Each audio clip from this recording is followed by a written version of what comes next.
Hola, muy buenos días.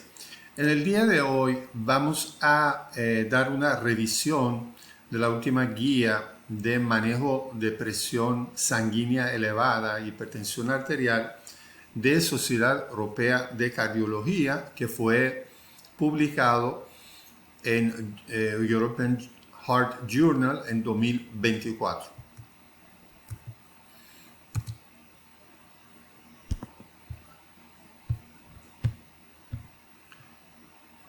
Primero vamos a ver en qué consiste en clase de recomendaciones que usan en estas guías. Cuando hablamos de clase A, son evidencias y o acuerdo general de un tratamiento o procedimiento que es beneficioso y útil y efectivo. Se recomienda que se realice, que los médicos lo usan. Clase 2, evidencias conflictivas y o divergencias de opinión sobre la utilidad. Ese clase 2 se divide en 2A y 2B. 2A, cuando el peso de evidencia sobre opinión favorece la utilidad, debe ser considerado. 2B, la utilidad sobre la eficacia menos establecido por la evidencia sobre opinión, puede ser considerado. Y clase 3, que no se recomienda. También el concepto de nivel de evidencia. Nivel A es la evidencia que se basa en datos derivados de múltiples ensayos clínicos autorizados, controlados o metaanálisis o usos. Nivel B, datos de derivación de un único ensayo clínico, estudios grandes, no autorizados, que tiene menos evidencia que la A. Y la C, opinión de expertos o datos de estudios pequeños, retrospectivos o registros. Entonces, nivel A es la evidencia más importante y más elevada. También puede haber una combinación entre clase y nivel de evidencia, que nosotros lo podemos ver con un pantallazo que ustedes pueden ver. Por ejemplo, cuando hablamos de clase 1A, es las recomendaciones fuertes respaldadas por evidencias robustas. Cuando hablamos de 1B, recomendaciones fuertes respaldadas por un único ensayo clínico. Y 1C, recomendaciones fuertes basadas en opinión de expertos, pequeños datos retrospectivos. Entonces, una combinación entre ellos también nos puede dar una visión más amplia de cómo se puede analizar las evidencias. ¿Cuáles son las modificaciones que hicieron en cuanto a los terminología en la última guía de 2024? Se eliminó el término de hipertensión arterial, solamente usaremos el término de hipertensión. No usan ya la palabra arterial. Se observa un aumento de la presión arterial en las arterias pulmonares. Esa es la razón por cual se eliminó el término arterial, porque dice, por ejemplo, de una hipertensión arterial pulmonar también se usa arterial. Para que no haya confusión, se eliminó el término arterial, el término de hipertensión arterial, y solamente usan el término hipertensión. Entonces, el riesgo cardiovascular atribuible es direccional. ¿Qué quiere decir? Que no depende de clasificación entre normotenso, hipertenso, etc. Incluso ya no existe esas terminologías de normotenso, hipertenso. Y como es direccional y no tiene que ver nada con esas clasificaciones, se eliminaron también los términos normotenso, hipertenso, etcétera, etcétera. Esas clasificaciones se eliminaron. Definición de presión arterial elevada. Ellos mencionan, primero, en vez de decir presión arterial, hipertensión arterial, se usan hipertensión solo. También tiene una terminología nueva que se llama presión arterial elevada. Cada vez que yo uso el término arterial, recuerden que eso es a veces por el error, mejor decirlo presión sanguínea elevada. ¿Ok? La presión sistólica entre 120 y 139, en este caso hablamos de presión elevada. Presión diastólica entre 70 y 89, ya hablamos de una presión sanguínea diastólica elevada. No se establecen grados específicos de hipertensión en este rango. Metas terapéuticas, mantener la presión en rango de 120 a 130. En ocasiones especiales que no sea posible mantenerlo por debajo de 140. O sea, la meta es 120, esa es la meta. Pero si no se puede, hay que mantenerlo debajo de 140. Vamos a ver cuáles son esos casos. Y selección de tratamiento. La elección de la medicación debe basarse en beneficios cardiovasculares globales, no exclusivamente reducción de la presión arterial. Porque hay tratamientos que no tienen que ver nada con presión arterial, solamente beneficios cardiovasculares. Entonces, vamos a ver cómo hacen esas clasificaciones nuevas. Vuelvo, repito, como ya estamos acostumbrados a usar la palabra arterial, presión arterial, entonces a veces yo me equivoco y lo menciono, pero ya deben tomar en cuenta que ahora se habla de presión sanguínea, blood pressure, no elevated blood pressure, presión sanguínea no elevada. Cuando hablamos de una presión sanguínea no elevada, es cuando la presión sistólica está por debajo de 120 y la diastólica debajo de 70 milímetros de mercurio. ¿Ok? Cuando hablamos de presión sanguínea elevada, cuando estamos tomando la presión del paciente y está entre 120, 139 la sistólica y 70, 89 la diastólica. Hablamos de hipertensión, no hipertensión arterial, hipertensión cuando la presión está entre 140 y 159 la sistólica y 90 99 la diastólica. Y hablamos de hipertensión, todos se consideran hipertensión, pero en diferentes grados. Hipertensión 160, 179, la sistólica, y la diastólica 100 a 109. Y también se considera hipertensión, como pueden ver, no se habla de leve, moderada, severa, nada de eso, ni prehipertenso, nada de eso. Entonces, también se considera hipertensión. Ya ese es un caso que hay que de una vez comenzar el tratamiento. Vamos a ver más adelante que la presión sanguínea sistólica mayor o igual a 180 y la diastólica mayor de 110 milímetros de mercurio. Hay que tomar en cuenta que hipertensión se considera como un factor de riesgo para eventos. La hipertensión es un factor de riesgo modificable, es muy importante, que al ser tratado adecuadamente, eso se menciona con mucha énfasis en la guía, contribuye a disminuir de manera considerable tanto la mortalidad como la morbilidad cardiovascular. Ese es el propósito, el target de nosotros para bajar la presión sanguínea, es disminuir la mortalidad y la morbilidad cardiovascular. Y que la presión elevada, la hipertensión, se considera como factor de riesgo modificable. Ok, vamos a ver. Hay algunos factores que menciona en la guía que tienen que ver con presión sanguínea elevada y también hipertensión, que son estas. Tenemos factores genéticos, entre ellos el sexo biológico, sistema nervioso parasimpático asociado a presión arterial, formas monogénicas de hipertensión, programación epigenética y fetal, todos son factores genéticos. Factores conductuales, como podemos ver, actividad física, obesidad, consumo de alcohol, la conducta del paciente juega un factor importante.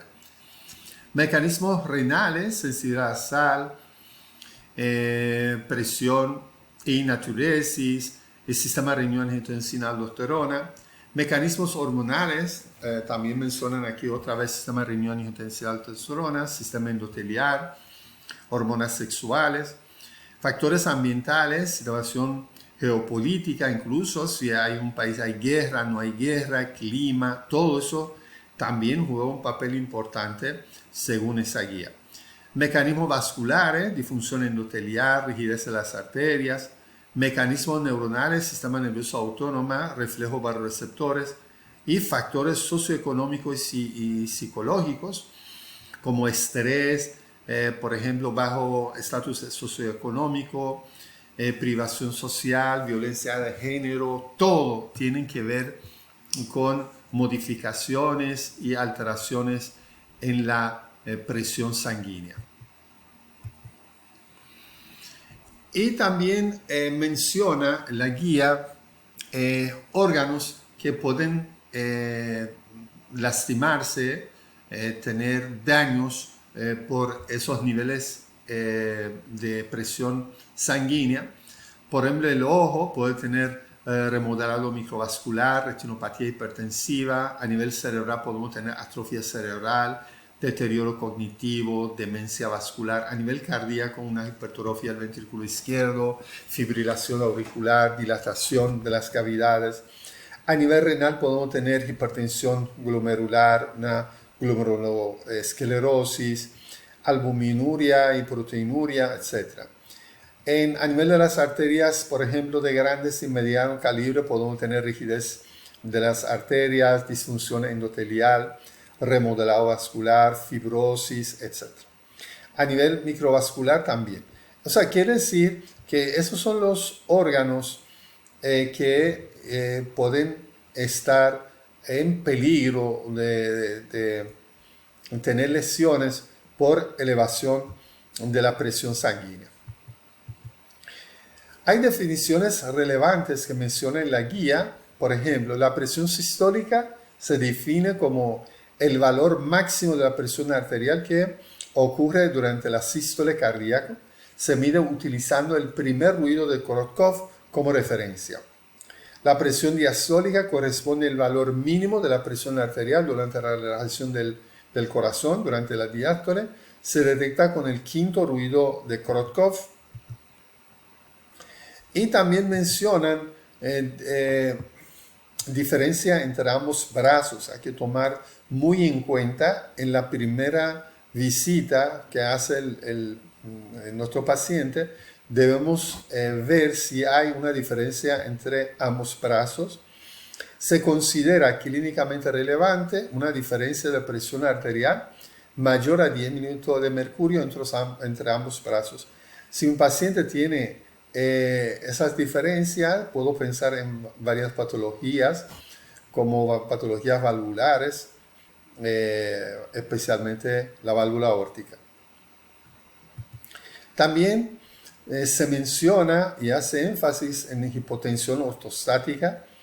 Se define como una disminución de 20 milímetros de mercurio de la presión arterial sistólica o presión sistólica, o más de 10 milímetros de mercurio en la presión diastólica, al adoptar una posición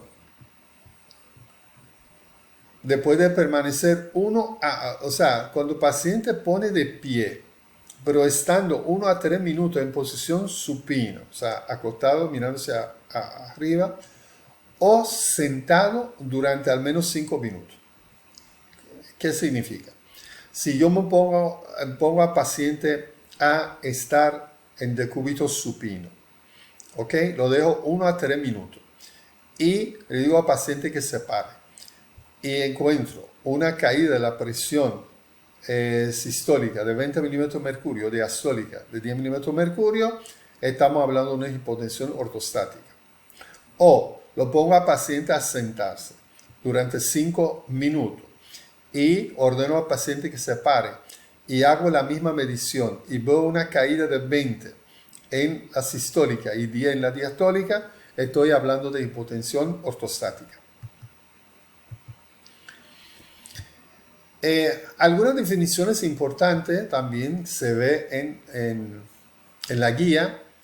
Hipertensión de bata blanca se refiere a una elevación de la presión arterial que ocurre únicamente en el consultorio médico. O sea, el paciente llega al consultorio, tiene la presión elevada o tiene hipertensión, mientras que los valores están normales en su casa.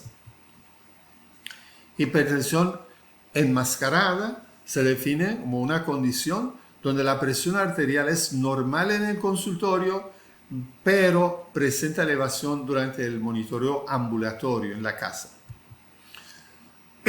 Hipertensión clínica lo definen como presión arterial elevada, medida de forma consistente en el consultorio médico. También dos conceptos muy importantes, la AMPA, que es automonitoreo ambulatorio de la presión arterial, o sea, el paciente tiene su aparato digital de medición de la presión arterial y lo realiza en su casa, en tranquilidad de su casa.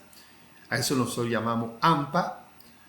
Y MAPA, monitoreo ambulatorio de la presión arterial, que colocando el dispositivo y el paciente va y durante 24 horas hacemos el monitoreo. Entonces, esos dos conceptos que lo vamos a mencionar varias veces, el AMPA, automonitoreo ambulatorio de la presión en la casa del paciente, y MAPA es monitoreo ambulatorio de la presión arterial colocando un dispositivo.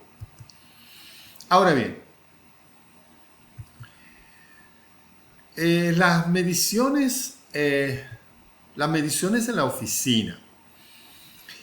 La guía menciona de manera muy didáctica cómo se debe tomar la presión en la oficina, o sea, en el consultorio. Medir la presión arterial después que el paciente haya estado sentado cómodamente durante 5 minutos en un ambiente tranquilo.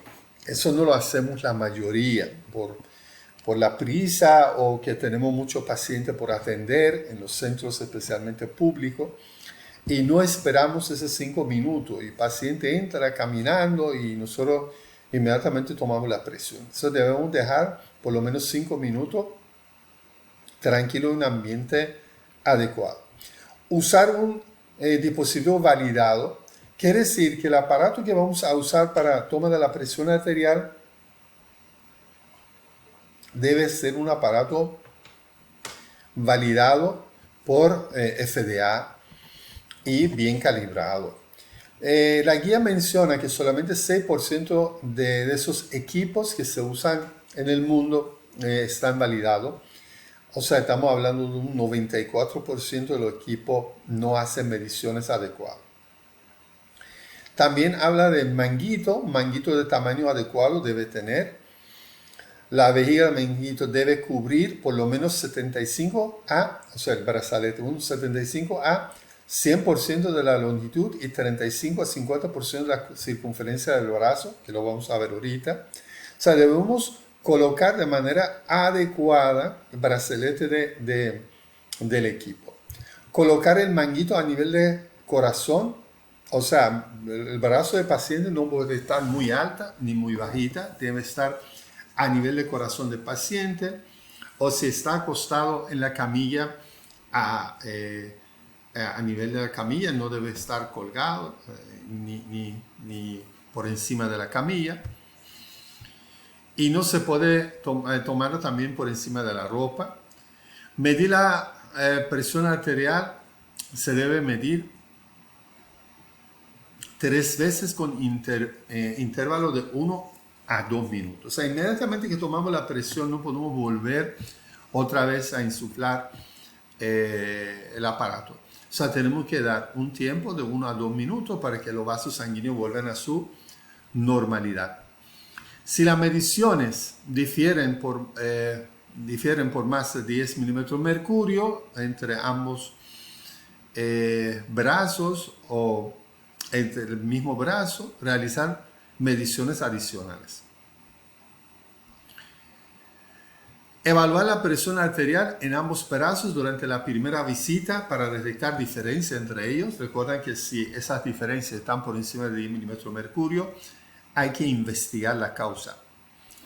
Revisar la frecuencia cardíaca y descartar arritmias mediante palpación de pulso. Ese es uno de los métodos más primitivos para detectar una arritmia, una fibrilación, un flúter. Se puede detectar eso fácilmente. Y también los extrasístoles, son detectables nada más palpando el pulso del paciente.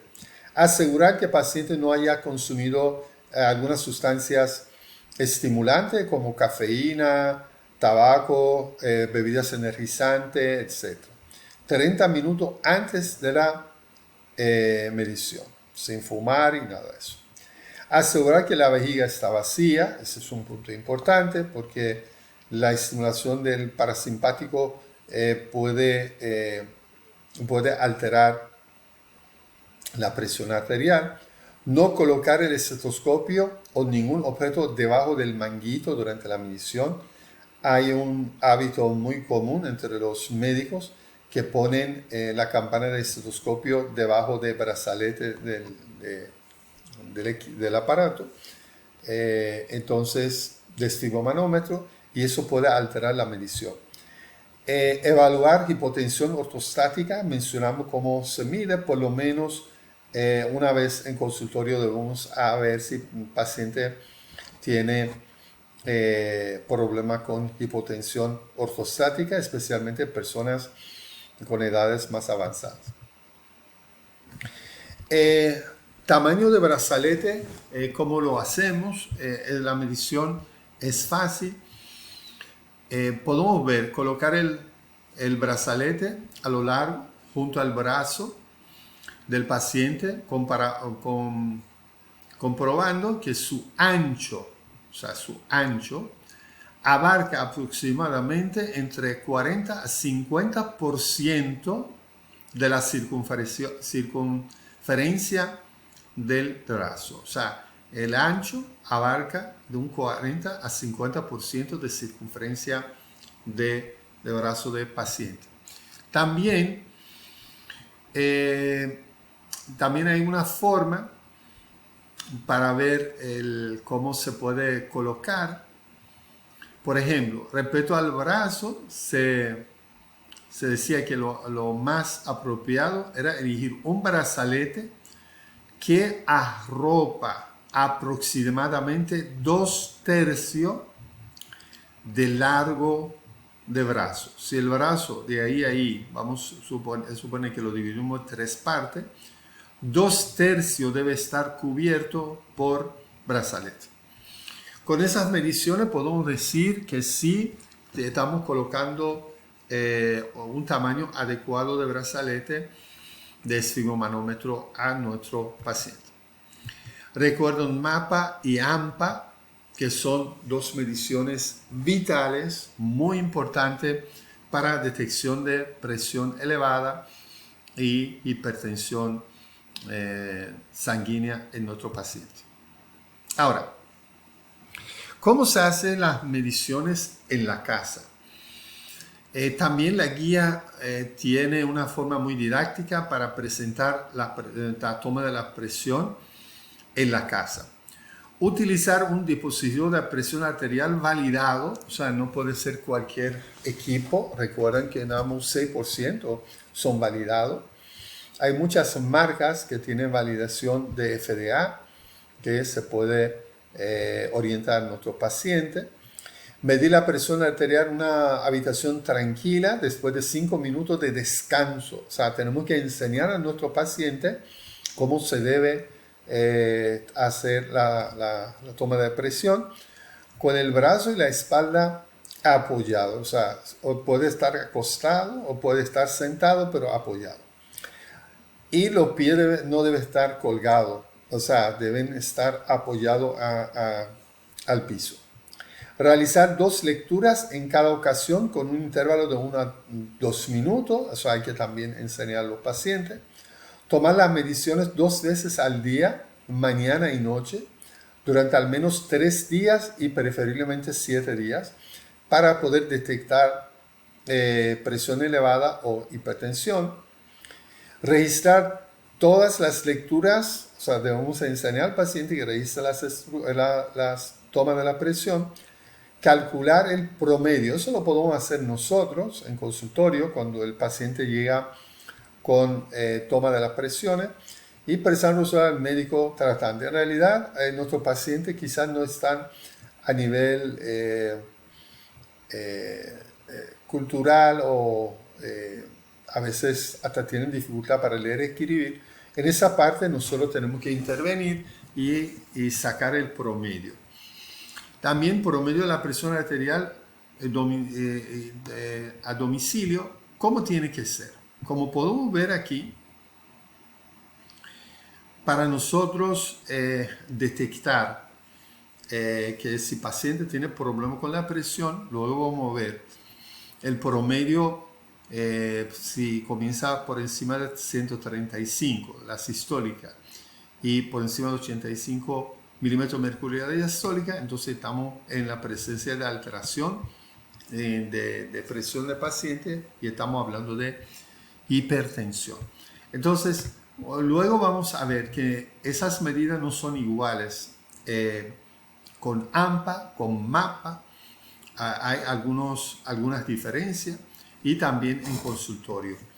Cada uno tiene su criterio que lo vamos a ver más adelante.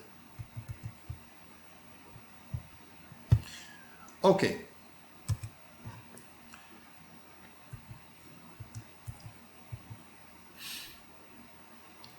Vamos a ver ahora de manera ambulatoria. Vamos a ver. Eso es en la casa, mencionamos. Y ese es MAPA. Y cuando MAPA, ven que los criterios cambian un poquito. También de manera muy didáctica menciona cómo se hace esa medición. Para MAPA, utilizar un dispositivo de presión arterial validado para mediciones ambulatorias. El dispositivo debe registrar la presión arterial en un intervalo de 15 a 30 minutos durante el día y de 30 a 60 minutos durante la noche. Eso da también la tranquilidad al paciente que puede conseguir su sueño. Se requiere que al menos 70% de las mediciones obtenidas sean utilizables, sean válidos.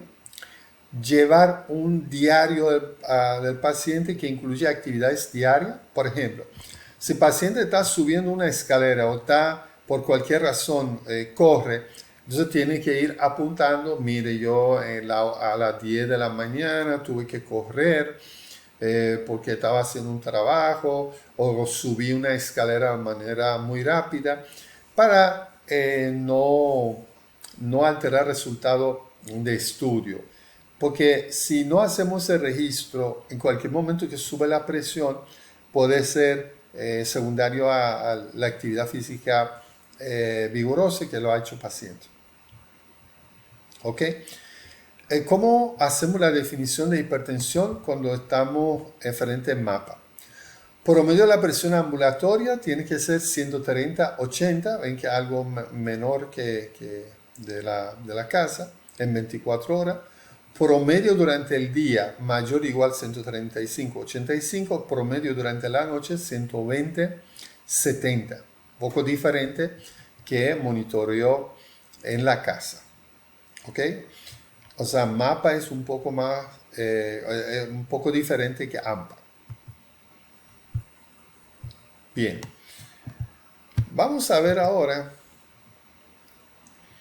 hacer una comparación entre las mediciones y los criterios de hipertensión en AMPA y MAPA. En monitoreo ambulatorio, o sea, en MAPA, ahí están los criterios y monitoreo a domiciliario, o sea, cuando el paciente toma su propia presión. Si hacemos una comparación entre ellos, hay ventajas y desventajas entre MAPA y AMPA. Por ejemplo, la ventaja de MAPA es irrigar hipertensión de bata blanca, hipertensión enmascarada, permite mediciones en entorno de la vida real, o sea, el paciente está haciendo su trabajo durante la actividad habitual, ofrece evidencias pronósticas más sólidas, tiene mucho beneficio, incluso puede tomar la presión arterial durante la noche paciente acostado. Lo que eso no puede hacer el mismo paciente, levantarse por ejemplo 2 de la mañana y tomarse la presión. O sea, cada uno tiene sus ventajas, lo dejo aquí las ventajas y las desventajas. Por ejemplo, las desventajas de MAPA es relativamente costoso, puede costar 2.500, 3.000 o más en un centro de salud. Y a veces los pacientes no tienen seguro, no pueden realizar esto. Puede ser incómodo porque a veces produce alergia, el contacto de brazalete. Y también el paciente puede tener alteración en el sueño, porque durante la noche tomando esas presiones puede alterar el sueño del paciente. Las desventajas, por ejemplo, de monitoreo en la casa, usualmente solo disponible presión arterial estática, o sea, el paciente siempre está sentado, no está caminando, está en reposo. Posible error en la medición debido a la técnica incorrecta, pues pacientes no son muy expertos en eso, por eso hay que dar un internamiento adecuado a ellos para que puedan tomar su presión adecuadamente, y generalmente no incluye mediciones nocturnas. Ahí con un pantallazo ustedes pueden ver cuáles son pro y contra de MAPA y AMPA.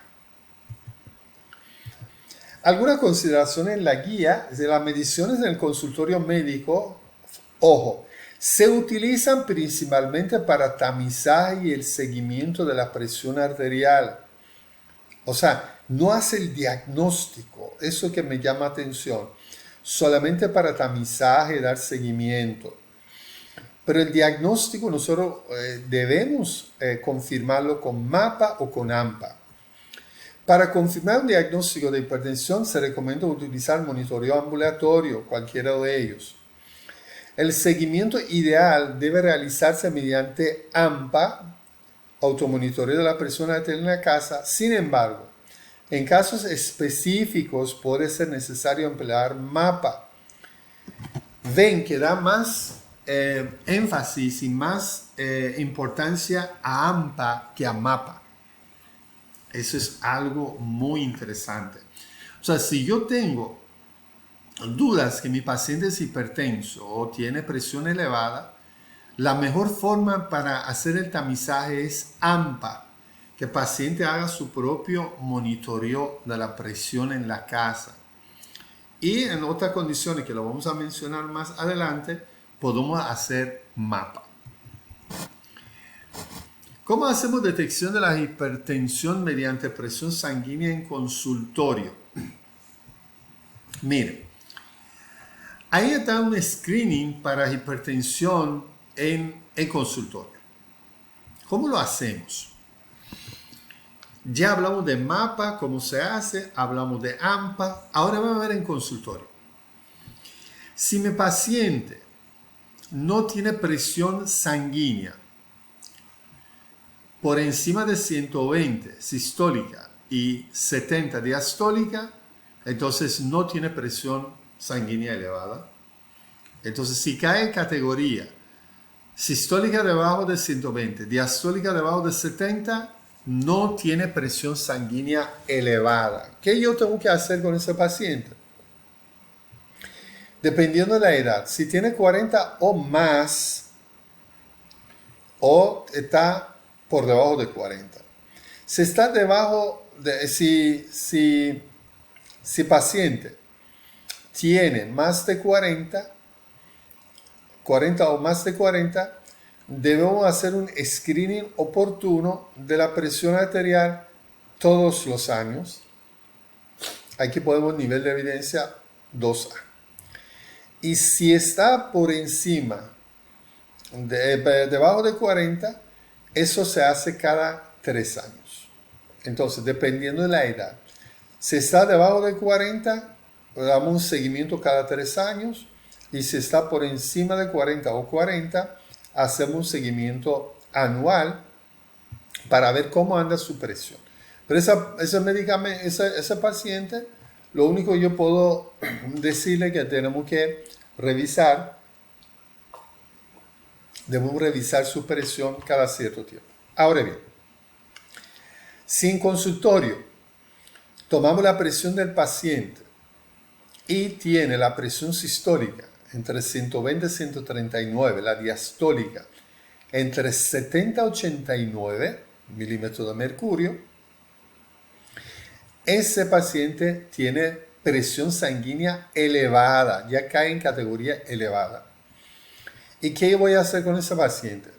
Voy indagando si tiene riesgo cardiovascular y debo medir su riesgo cardiovascular, medir su score, dependiendo si es diabético o no diabético, si tiene old patient, o sea, si tiene mayor de 70 años, y si su riesgo está por encima de 10% o está entre 5 a 10%, si tiene riesgos modificadores, que lo vamos a ver. Si el paciente tiene presión elevada y tiene esas condiciones o no, entonces vamos a caer ahí. Si no tiene ningún riesgo cardiovascular, ¿ok? No es diabético, no tiene ningún riesgo cardiovascular y no cae en esas categorías de riesgo, entonces vamos a verlo todos los años al paciente, damos seguimiento. Tiene presión elevada, pero no debo actuar nada, solamente digo al paciente que debe chequearse la presión todos los años. Ahora, si tiene presión elevada, presión sanguínea elevada y cae en esa categoría de 120, 139 sistólica, 70, 89 la diastólica y tiene factores de riesgo mayor de 10 o entre 5 y 10, entonces debo confirmar la presión sanguínea de manera ambulatoria. Puedo elegir cualquiera, o MAPA o AMPA. Entonces confirmo, ¿ok? Confirmo si es así o no. Ahora, si mi paciente tiene la presión entre 140 y 159 la sistólica, 90 y 99 la diastólica, entonces la conducta es lo mismo que mencionamos aquí. Ya cuando está en esos niveles, ya no tengo que ni siquiera sacar el score de riesgo. Inmediatamente cae en esa categoría. ¿Ok? Ahora, si la presión está entre 160 y 179 la sistólica, 100, 109 la diastólica, entonces debo confirmar presión sanguínea de manera rápida.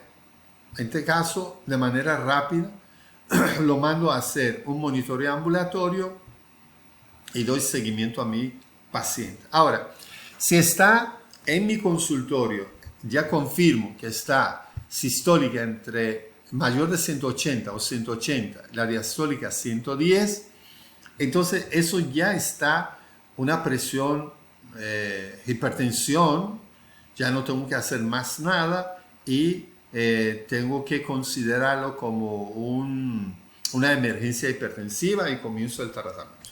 Entonces el diagnóstico en consultorio es así. ¿Qué me llama la atención en el diagnóstico de la hipertensión o presión elevada en consultorio? Que solamente el diagnóstico confirmatorio se hace cuando tenemos una emergencia hipertensiva, o sea, cuando los valores están por encima de sistólica 180 y 110 la diastólica. En otro caso, nosotros no vamos a comenzar el tratamiento a menos que hagamos una confirmación. Eso es muy importante.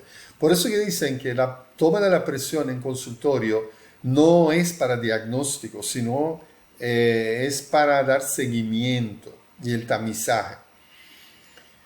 Confirmamos eso con AMPA o MAPA. Entonces, si la presión arterial mencionamos el único momento que nosotros comenzamos el tratamiento, cuando estamos frente a una emergencia hipertensiva, la presión sistólica igual a mayor 180 y la diastólica 110 milímetros de mercurio. Ahora bien, pongan atención a ese cuadro muy interesante. Umbral para medición de la presión arterial, vimos que es diferente a hacer el diagnóstico dependiendo si estamos en consultorio o si estamos haciendo presión, toma de la presión en la casa o estamos haciendo MAPA. Es diferente. Vamos a ver.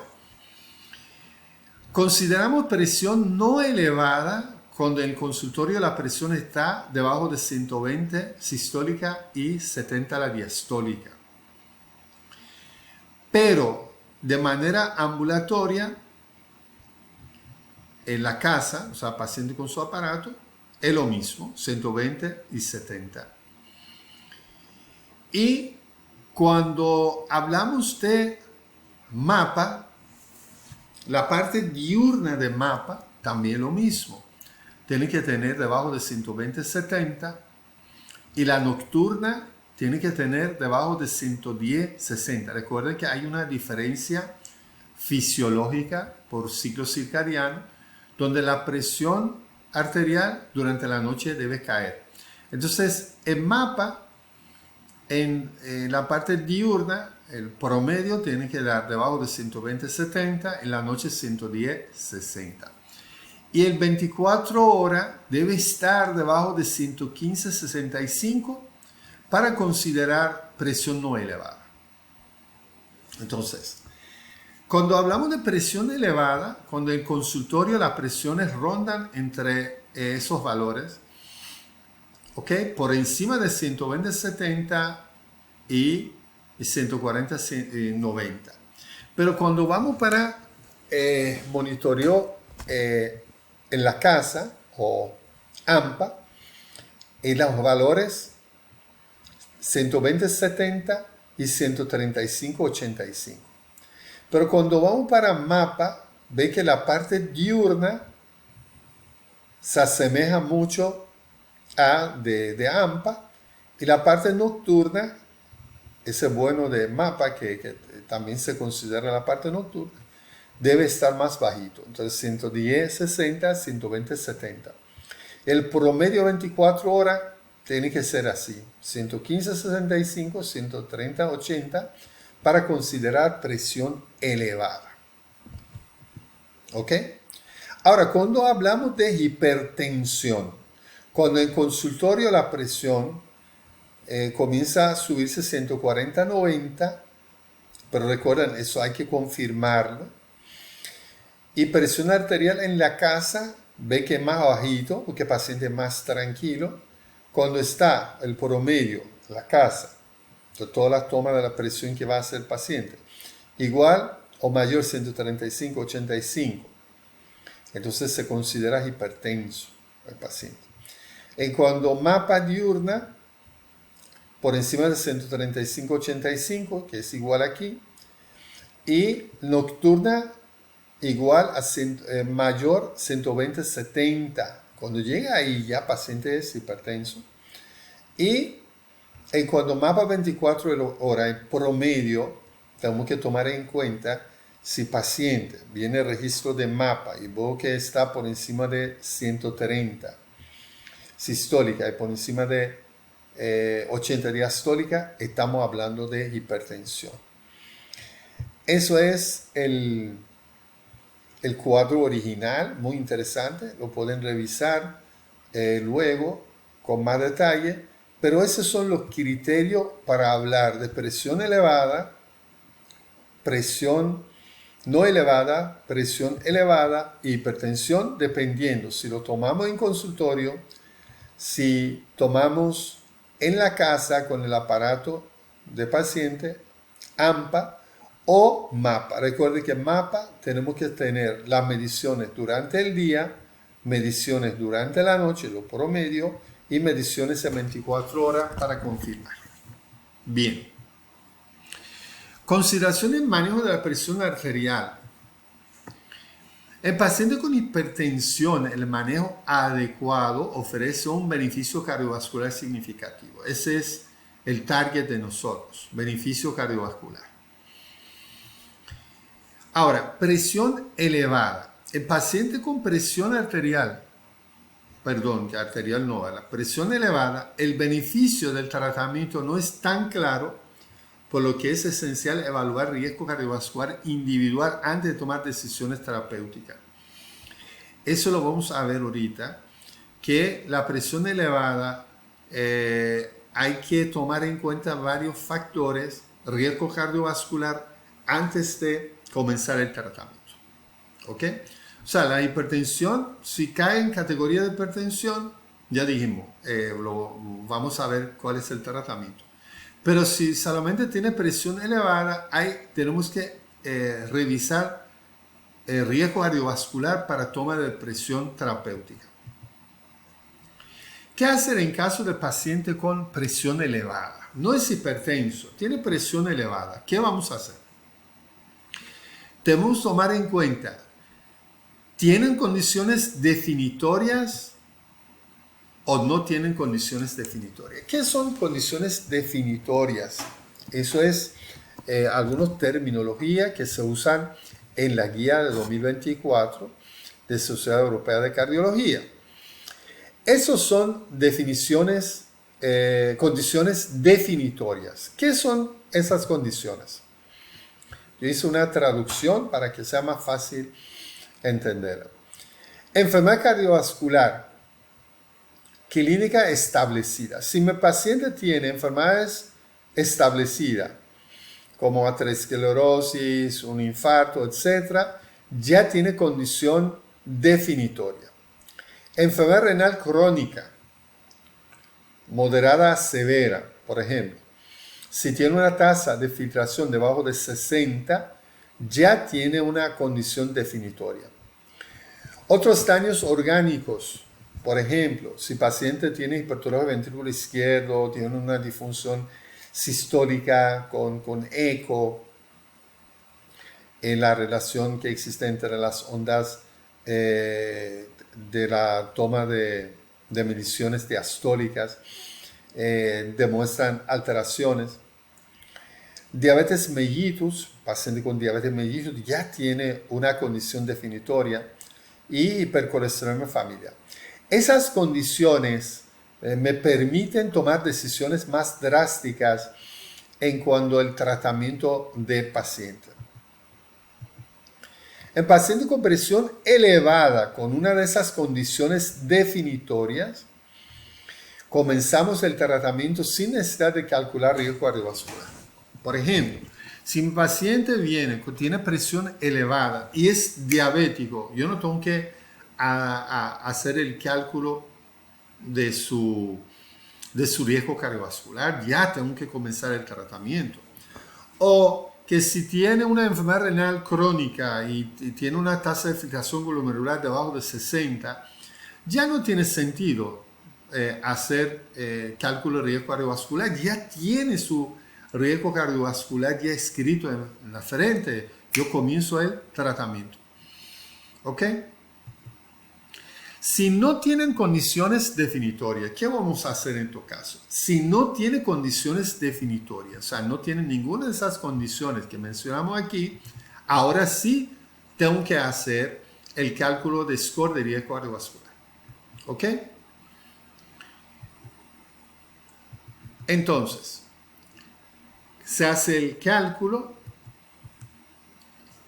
La guía menciona el score I2 para personas por debajo de 70 años, score 2 OP o en older patient, personas que tienen mayor de 70 años.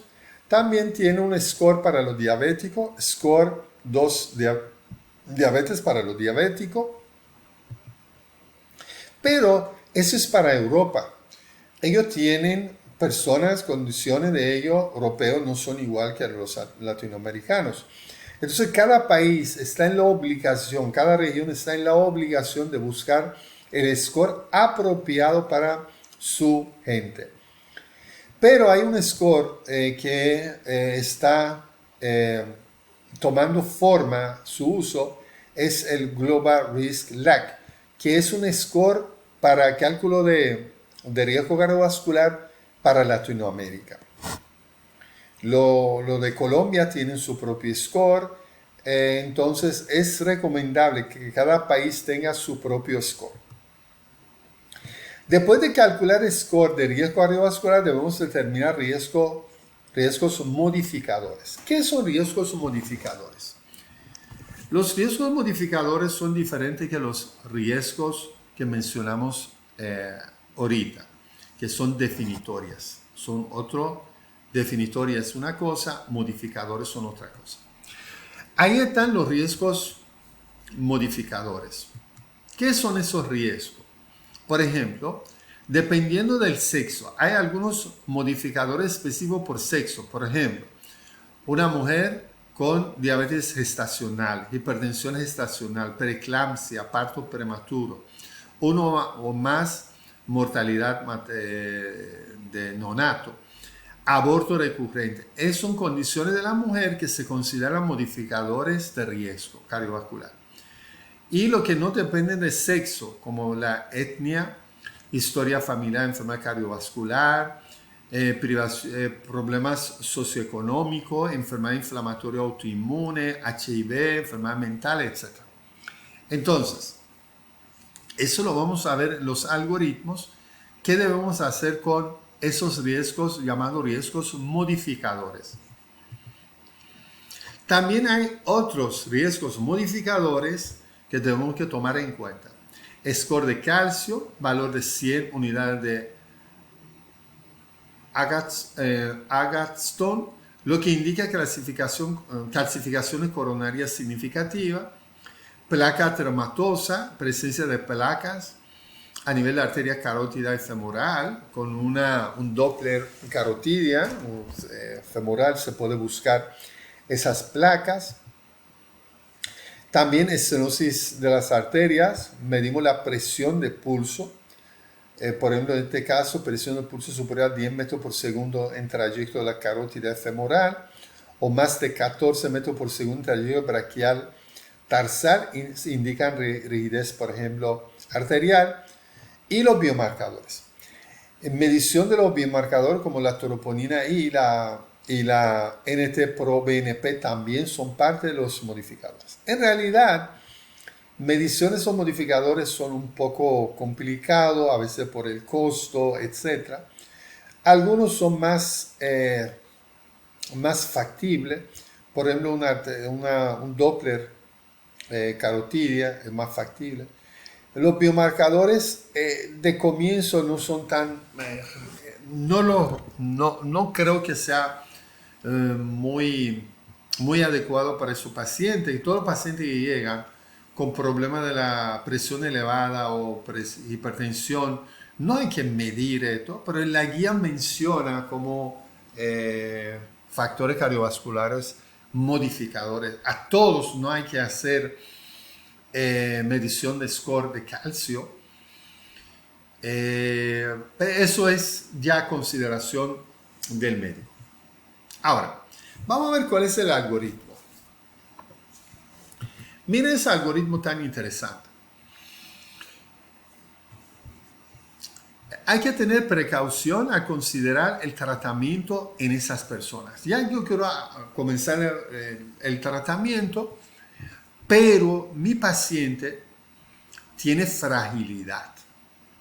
Lo vamos a ver, un paciente encamado, un paciente tiene problemas para movilizarse, o tiene hipotensión ortostática, sintomática, o tiene mayor de 85 años de edad. En esos pacientes yo debo que tomar muy en cuenta el comienzo del tratamiento y cómo voy a comenzar, con qué dosis. Todo eso hay que tomar en cuenta.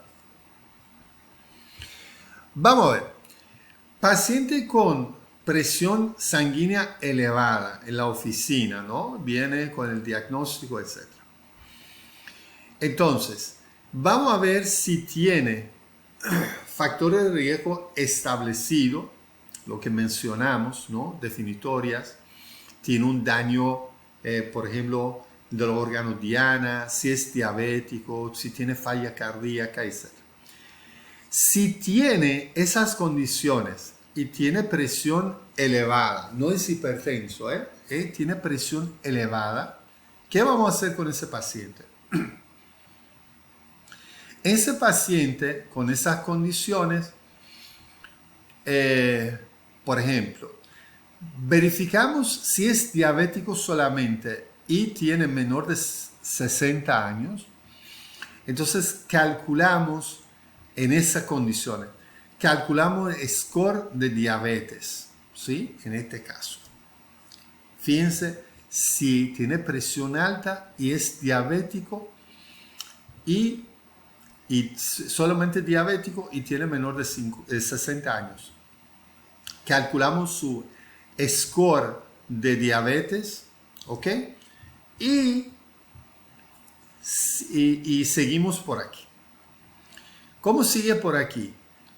Dependiendo. Si tiene riesgo menor de 5%, si tiene riesgo entre 5 y 10% y si tiene riesgo mayor de 10%.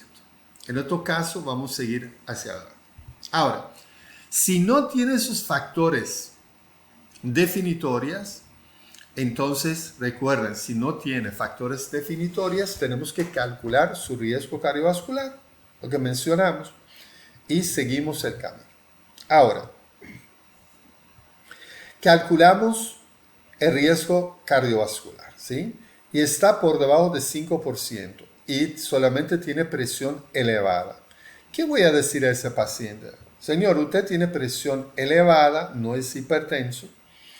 Ahora, y su riesgo cardiovascular está por debajo de 5%, solamente recomendamos cambio de estilo de vida, ¿ok? Para reducir la presión arterial y dar un seguimiento anual al paciente, ¿ok? Ahora, si mi paciente tiene un riesgo entre 5 a 10%, voy a buscar otros factores modificadores.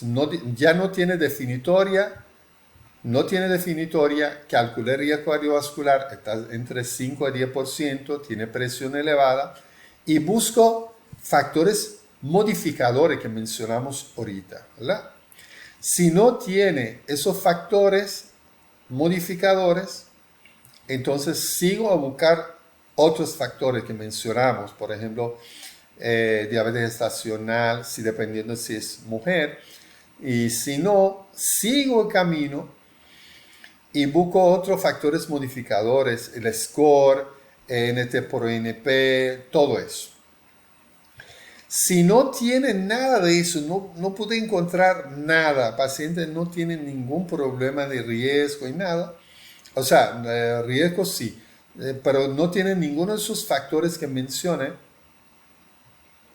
entonces, cambio de estilo de vida, sin tratamiento farmacológico y nos vemos anualmente. Ahora, si tiene uno de esos factores modificadores, entonces ahí voy a comenzar con tratamiento. También, si llega ahí y tiene alguno de esos factores, todo termina acá. ¿Ok? Ahora, ¿qué voy a decir a ese paciente que tiene esos factores modificadores y tiene un riesgo entre 5 y 10%? Entonces, tiene que cambiar su estilo de vida. Recuerde que no es hipertensa la paciente o el paciente no es hipertenso. Cambiamos su estilo de vida. Si mira, usted tiene esos factores modificadores y tiene riesgo cardiovascular mayor de 10 o entre 5 y 10. Si en 3 meses con cambio de estilo de vida no logramos bajar la presión, entonces en esos pacientes comenzamos con tratamiento farmacológico. Recuerde que ese paciente no es hipertenso, solamente tiene presión elevada, pero tiene uno de esos factores modificadores. ¿Ok? Seguimos. ¿Qué hacemos con nuestros pacientes? Comunicación del diagnóstico, tenemos que hablar con el paciente, decirle, mira, usted es hipertenso, no hipertenso, o tiene presión elevada. En evaluación inicial hacemos una buena historia clínica, buscamos la quinta pata del gato a ver si tiene algún daño orgánico, organodiana. Verificamos si el paciente es un buen candidato para adherencia al tratamiento, qué dificultad tiene en su camino para adherencia a nivel socioeconómico, vive solo, etcétera, etcétera. Hacemos pruebas rutinarias, que lo vamos a mencionar. Evaluamos algunas mediciones muy interesantes, por ejemplo, índice tobillo-brazo, velocidad de onda. O sea, vamos investigando al paciente.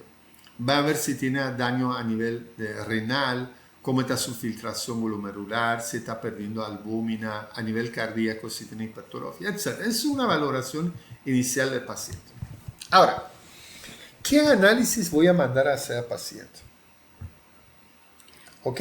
Para comenzar, un paciente que tiene presión arterial elevada o hipertenso.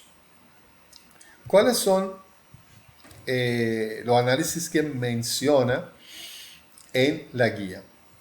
Prueba de la rutina recomienda la evaluación.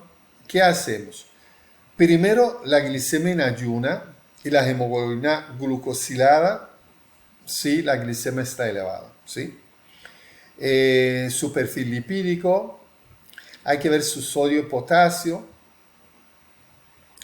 su hemograma, lo hacemos, nivel de calcio, ver cuál es el perfil tiroidea, medimos niveles de creatinina, medimos el filtrado glomerular, eso es análisis de la orina muy importante para ver si el paciente tiene albuminuria, relación albúmina-creatinina, y hacemos un electrocardiograma a todos los pacientes. Hay que hacerlo, electrocardiograma, eso no puede faltar.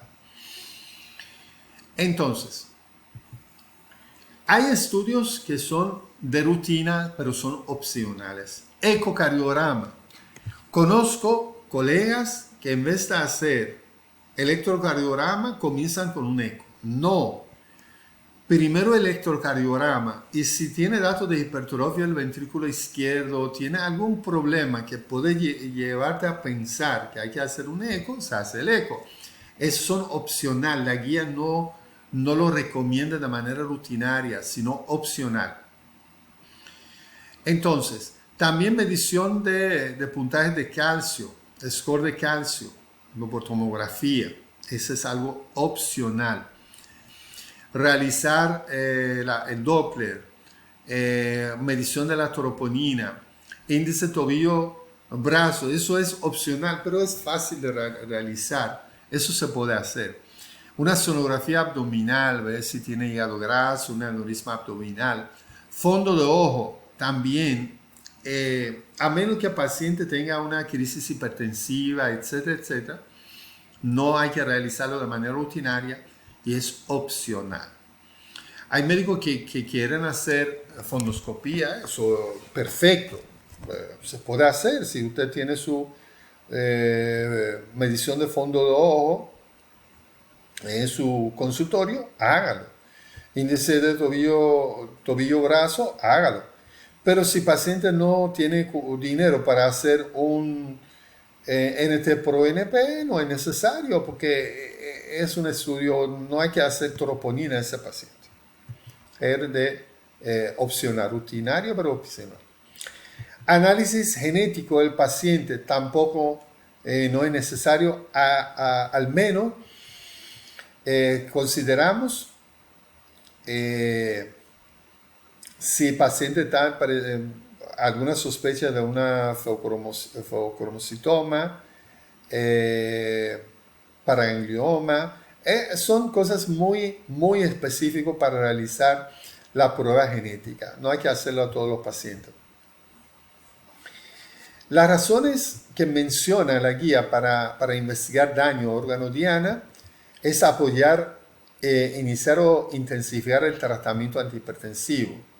Por ejemplo, personas con presión arterial elevada, con un riesgo entre 5 y 10, o situaciones inciertas como presión arterial o presión sanguínea elevada, o riesgo cerca de los umbrales diagnósticos, que tú tienes sospecha, sí, no, entonces ahí sí tú puedes investigar daño a nivel de órgano diana.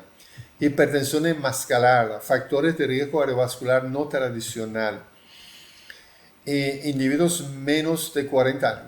Factores no tradicional como, por ejemplo, un paciente con pobreza, ¿no? Un paciente que vive en una casa con zinc, que no tiene pisos de cemento, esas cosas que no son tradicionales. O paciente que sufre de violencia intrafamiliar. Individuos menos de 40 años con presión arterial elevada. Superar la inercia de paciente. Por ejemplo, yo investigo daño órgano diana. Yo digo, mira, déjame hacerte un eco para demostrar al paciente que no quiere tomar su medicamento o no quiere llevar un estilo de vida correcto. Dice, mira, yo te hice el eco y tienes una hipertrofia del ventrículo izquierdo. Enseño al paciente, lo digo, ¿qué significa? Un paciente me decía, doctor, yo tengo el corazón gordo. Bueno, él entendió que hipertrofia es un corazón gordo, o sea, poniéndose grande, ¿no? Entonces, si eso me ayuda a superar la inercia del paciente y del médico, o yo vengo y veo, mi paciente tengo que ser más agresivo porque tiene una hipertrofia del ventrículo izquierdo de manera muy severa, ¿no? Entonces, si eso rompe mi inercia, entonces es bueno hacer su ecocardiograma e investigar daño órgano diana. ¿Ok? Aquí podemos ver también evaluación de daño órgano diana, lo que recomienda en caso de hipertensión. Es recomendable medición de creatinina, o sea, ver cómo anda la filtración glomerular. La relación albúmina-creatinina tiene una recomendación 1A. Eso hay que hacer, ¿verdad? También hacer electrocardiograma a todos los pacientes con esas condiciones para ver si tiene índice Sokolov elevado, si tiene una hipertrofia del ventrículo izquierdo, etc. O tiene una arritmia, una fibrilación. La ecocardiografía solamente es recomendable en pacientes que tienen hipertensión y el electrocardiograma sale con uno de los signos de hipertrofia del ventrículo, etc. O sea, no hay que hacer a todos los pacientes. La realización de biomarcadores no tiene recomendaciones, lo dijimos eso. Y también el score se considera, mira, tiene un nivel de evidencia muy baja, o sea, no es necesario hacer el score de calcio a todo el mundo. También la fondoscopía, mira, no es obligatorio, a menos que el paciente tenga una emergencia hipertensiva, usted puede hacer el fondo de ojo. Manejo integral de pacientes muy importante, hace mucho énfasis en manejo integral. Objetivo principal es reducir el riesgo cardiovascular, mejorar la calidad de vida del paciente. Intervención endofarmacológica, cambio de estilo de vida es recomendación 1A porque no hace daño al paciente, ¿verdad? Eso lo recomienda a todo el mundo con presión elevada y con hipertensión. También la prevención. Ellos hacen énfasis en la guía sobre la prevención, especialmente desde niñez. Y también cambio de estilo de vida tiene un capítulo aparte en esas guías. ¿Qué dicen en cuanto el cambio de estilo de vida, alimentación? Recomiendan aumentar el consumo de potasio. El paciente con hipertensión si enfermedad renal crónica, que saben que su paciente el nivel de potasio se eleva, ellos recomiendan el uso de potasio por lo menos de 0,5 a 1 gramo al día. Hay algunos sales que tienen la cantidad suficiente de potasio, tienen 75 de cloruro de sodio, 25% de potasio. Si el paciente no tiene ese tipo de sal especial, entonces recomiendan uso de alimentos que tienen potasio, como guineo, como aguacate, como los granos, etc.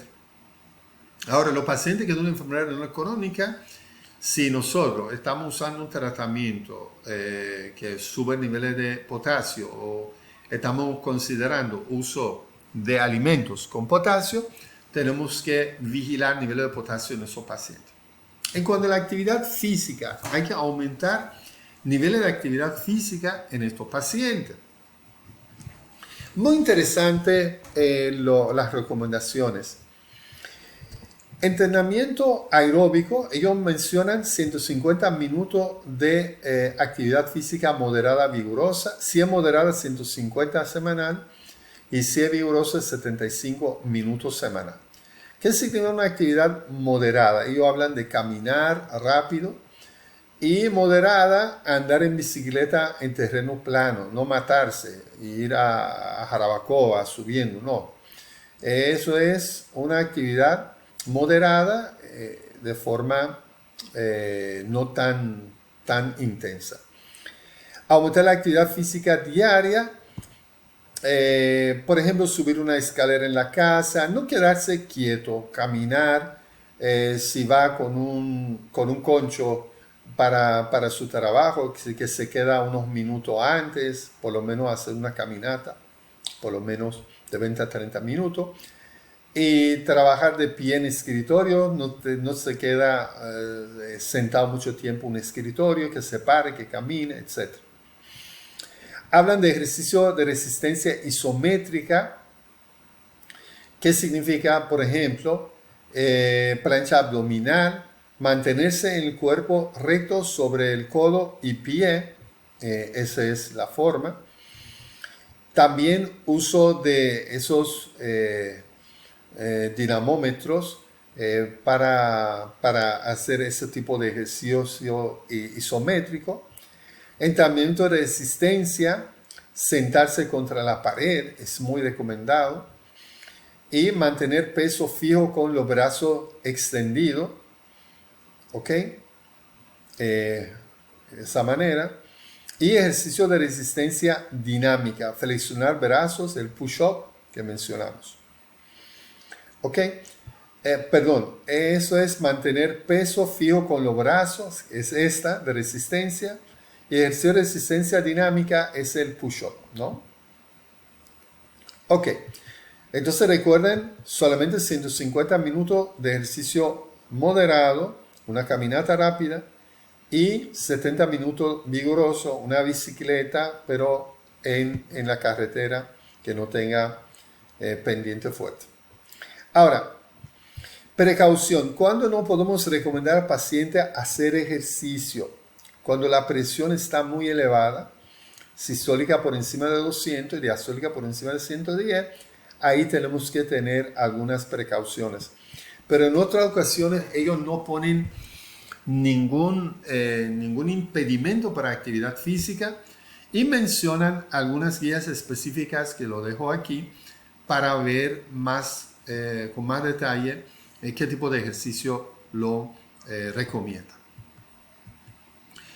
En cuanto al peso, ellos con una evidencia 1A recomiendan índice de masa corporal entre 20 a 25 kilogramos por metro cuadrado, ¿ok? Y el perímetro abdominal por debajo de 94 en los hombres, por debajo de 80 centímetros en las mujeres. También recomiendan dieta mediterránea, ¿ok? Y una dieta llamada DASH, que es una dieta que lo recomiendan para mejorar las condiciones del paciente. con una recomendación 1A. ¿Ok? Eso es recomendable, esas dietas para bajar niveles de presión sanguínea. En cuanto a optimizar el peso, manejo de dieta, hay que bajar niveles de consumo de azúcar, lo más que se puede, un máximo un 10% de energía de consumo diario tiene que ser azúcar. Ahora, en cuanto a la sal, 2 gramos de sal diario es la recomendación que ellos dan. 2 gramos de sodio, que ese 2 gramos de sodio se encuentra en 5 gramos de sal. O sea, 5 gramos de sal, que es más o menos una cucharadita, contendrá 2 gramos de sodio. Entonces hay que bajar niveles de consumo de sal. Por día, 5 gramos de sal, que equivale a 2 gramos de sodio. Ahora bien, reducción de alcohol. En estos casos, el nivel de alcohol que ellos recomiendan es 100 gramos por semana. Eso significa, por ejemplo, yo hice unos cálculos, aquí podemos ver, por ejemplo, se puede consumir 12 gramos de alcohol diario, pero que no pasa de 100 gramos semanal. ¿Dónde se encuentra 12 gramos de alcohol? Se encuentra en 40 mililitros, por ejemplo, de whisky, con un porcentaje de 38 de alcohol. Por ejemplo, una copita de vino o un vaso de cerveza grande de 340 mililitros. Ese es más o menos 2 gramos de alcohol. 12 gramos de alcohol, 12 gramos de alcohol que ellos recomiendan. ¿Cómo sacamos ese cálculo? Si estamos consumiendo 100 cc de una bebida alcohólica, vemos el cantidad de grado de alcohol que tiene. Por ejemplo, si es 13%, multiplicamos 100 cc que estamos consumiendo por 13, por un número fijo que es 0.8, dividimos entre 100, eso es la cantidad de gramos de alcohol. ¿Ok? No recomiendan tabaco para nada. Es el único factor de riesgo que inmediatamente que se suspende mejora considerablemente la situación del paciente. Ahí no se puede negociar. No mencionan nada sobre, como en la guía para uso de cigarrillos electrónicos. Solo mencionan en el texto, pero en la guía no lo mencionan, lamentablemente. Eso tiene que ser también parte de las recomendaciones, no uso de cigarrillo electrónico. Dicen que no hay evidencia suficiente para llevarlo a la guía, pero hay suficientes para sugerir que no lo usan. Pero no es parte de la guía todavía. Entonces, aquí tenemos un cuadro completo que con un pantallazo que te dan, lo mismo que mencionamos antes, ahí tienen de manera completa cuando usamos el tratamiento, si el paciente tiene factores de riesgo, qué hacemos con esos pacientes, si tiene presión elevada, factores de riesgo, qué hacer, si tiene presión elevada, sin factores de riesgo, con factores de riesgo, entonces cuál es la medida que hay que tomar. Ya se mencionó eso con anterioridad. Manejo inicial de tratamiento. ¿Qué hacemos con esos pacientes para manejo de tratamiento? Tenemos una monoterapia. ¿En cuál paciente comenzamos con monoterapia, con un solo medicamento? Primero, se prefiere monoterapia en categoría de presión arterial elevada, pero hay que tener cuidado si el paciente tiene fragilidad moderada severa, hipotensión ortostática. sintomática, tiene hipotensión sintomática, edad mayor de 85 años de edad. Comenzamos con monoterapia y con mucho cuidado. Si hay que ponerle tratamiento, ¿no? Comenzamos con monoterapia y tener mucho cuidado con esos pacientes. ¿Qué significa fragilidad moderada? Reducción marcada en la movilidad paciente, fatiga crónica. Fragilidad severa, cuando el paciente tiene una inmovilidad o postración, está en la cama, y deterioro cognitivo avanzado. En estos pacientes comenzamos con un inhibidor de ECA o un ARA2 o un beta bloqueador. Ahora, si no tiene condiciones anteriores, no tiene fragilidad, no está por encima de 85 años, terapia combinada, doble a bajo dosis. Comenzamos con doble medicamento. Podemos usar un inhibidor de ECA, un ARA2, combinamos con beta bloqueador, con diurético, etc. Si no tiene fragilidad, no está por encima de 85 años, etcétera, etcétera. ¿Ok? Ahora, si la presión arterial se controló después de 1 a 3 meses, tengo que citar al paciente. Normalmente lo citamos dentro de un mes. Si se controló a mí, lo dejamos así. Si no, entonces vamos si se controló, está bien. Seguimiento una vez al año. Si no se controla, entonces terapia combinada triple con baja dosis. O sea, combinamos 3 medicamentos. Si citamos al paciente dentro de un mes, de 1 a 3 meses, y vemos que el paciente está bien, seguimiento una vez al año. Si no llegamos a una meta correcta, o sea, no podemos bajar la presión como querramos, entonces hacemos una terapia combinada triple. Pero llevamos la dosis máxima elevada. O sea, terapia combinada triple, pero llevamos la dosis más alta y seguimos igual. Lo citamos al paciente en un mes o en 3 meses. Si se mejoró, vamos a ver anualmente. Si no logramos la meta, no podemos bajar la presión y el paciente sigue con presión elevada, o lo derivamos a una clínica de hipertensión, o realizamos la prueba de adherencia, si está tomando el medicamento o no. En algunos centros hacen la prueba en la sangre, a ver si el paciente de verdad está tomando el medicamento, encuentran niveles de medicamento en la sangre. Y añadir espironolactona. Ya se considera una hipertensión resistente. En cualquier etapa, añadir beta bloqueadores depende del paciente. Si el paciente tiene una angina, tiene un infarto de miocardio previo, una falla cardíaca, si queremos controlar la frecuencia, también los beta bloqueadores son un aliado muy importante. Manejo de presión sistólica, ellos ponen de manera individual también cómo se maneja la presión sistólica como la diastólica. Ellos dicen bajar la presión debe ser 120 si el paciente lo tolera. O sea, esa es la meta, 120 milímetros de mercurio. Rango objetivo, tolerable o alcanzable, la presión sistólica 120-129. O sea, es mejor que está 120 o menos.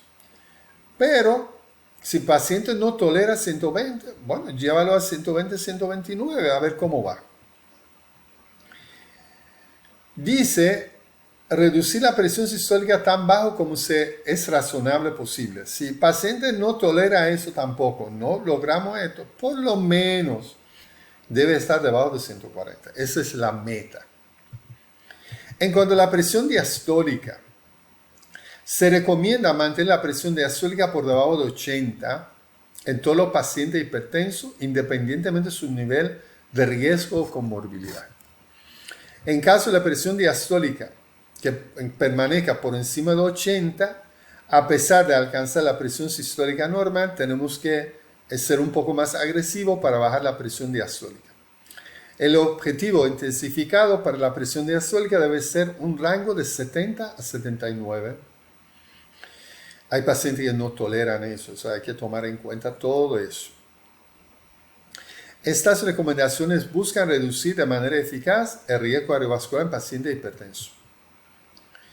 Ahora, las dosificaciones, ahí están todas las dosificaciones que ellos mencionan en la guía. Lo que más me llamó la atención es el lisinopril, que en República Dominicana normalmente no usamos más de 20 miligramos, pero ellos recomiendan hasta 40 miligramos por día. El carvedilol tampoco lo usamos con una dosis muy alta, lo usamos 25 al día, pero ellos mencionan que se puede usar hasta 50 miligramos. Eso yo encuentro un poco diferente con la costumbre que tenemos aquí. Y propanolol, que nosotros normalmente no usamos más de 40 miligramos, ellos mencionan 160 miligramos al día, o sea, 80 miligramos cada 12 horas. Ojo, carvedilol se usa 2 veces al día. He visto algunos colegas que nada más se usan una vez al día. Carvedilol no funciona cada 24 horas. Hay que ponerlo como propanolol 2 veces al día por su vida media. Las precauciones hay que tener con antihipertensivos. Ojos, hay 2 medicamentos de la misma familia, no se puede poner juntos. No se puede poner un inhibidor de ECA con un ARA2, un ARA2 con un ARA2, un inhibidor de ECA con otro inhibidor de ECA, un beta bloqueador con otro beta bloqueador. Hay que tener mucho cuidado con eso. Entonces, en cuanto a los inhibidores de ECA, tenemos que saber con los efectos secundarios, tos seca, elevación de niveles de potasio, angioedema, etc. Los ARA2 no tienen tanto efecto como la tos, pero pueden producir también igual hipercalemia. Hay que tener cuidado con pacientes que sufren de insuficiencia renal, tomar en cuenta, además de niveles de potasio, la hipotensión. Los beta-bloqueadores, edema en miembros inferiores, estreñimiento, rubor facial, etc. Esos son algunos efectos secundarios que ellos mencionan en las guías. No voy a mencionarlo todo. Lo más importante, por ejemplo, los diuréticos, los tiacíticos, la hipocalemia, hiponatremia, mareo, alteración. Por ejemplo, un paciente que tiene problemas con triglicéridos, por un lado, por otro lado estamos poniendo los tiacíticos. Entonces hay que tomar en cuenta esos efectos secundarios. También los alfa bloqueadores, la hipotensión, mareo, fatiga, sedación. Y quiero hacer una énfasis más notable sobre precaución de uso de los beta-bloqueadores en pacientes con asma y EPOC, porque puede exacerbar crisis en esos pacientes. Ahí con un pantallazo pueden ver todos esos efectos secundarios de manera más completa. Hay otras medidas no farmacológicas para bajar la presión arterial, la denervación renal, que es un método que están usando para reducir la presión arterial. Pero si el paciente usa 4 medicamentos, una denervación puede que elimine un medicamento, pero el paciente sigue con otro medicamento. O sea, nada más ayuda a quitar un solo medicamento. Entonces hay que siempre ver cuál es el beneficio que tiene ese tipo de intervención. Contraindicaciones que los pacientes que tienen filtrado pulmonar por debajo de 40 no es recomendable. Y también otros métodos que estaban usando, pero ya no se usan porque producía mucha falla cardíaca, uso de shunt arteriovenoso ilíaco. Eso lo menciona que ya está en desuso. Lo dejo porque ya llevamos 1 hora y media. Una segunda parte para revisión de la guía de Sociedad Europea de Cardiología, donde vamos a mencionar cuáles son casos específicos de manejo de la presión arterial. Muchas gracias.